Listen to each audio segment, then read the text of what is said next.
Arestado ang tatlong lalaking nagnakaw umano ng motorsiklo sa Rodriguez Rizal matapos matunto ng mismong may-ari ng motor. Ang mga suspect sa korte na lang daw magpapaliwanag. Laging una ka sa balita ni EJ Gomez, exclusive.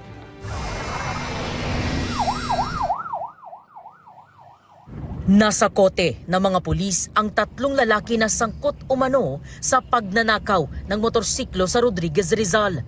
Base sa investigasyon, alas 3 ng madaling araw kahapon nang mapansin ng 32 anyos na biktima sa harap ng kanilang bahay sa Barangay San Isidro ang apat na lalaki sakay ng motorsiklo.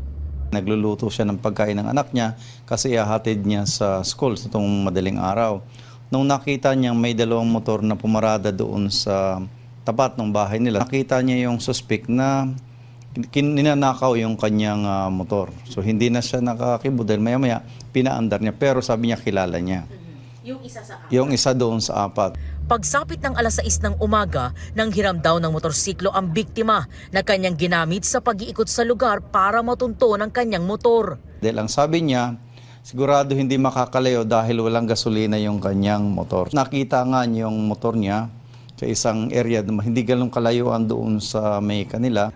Nagsumbong ang biktima sa barangay na siya namang nagtawag ng mga pulis para arestuhin ang mga sospek. Inaresto namin sa harang pagnanakaw ng motor. Na-recover sa mga sospek ang ninakaw na motorsiklo. Ang mga sospek sa korte na lang daw magpapaliwanag. No-comment po. Sa korte na lang po kami papaliwanag. Totoo po ba sir na nakailan na raw po kayong nakaw ng motorsiklo? No-comment po. Sa korte na lang po kami papaliwanag. Maharap ang tatlo sa reklamong paglabag sa new anti-carnapping law. Patuloy naman ang manhunt operation sa isa pang sospek.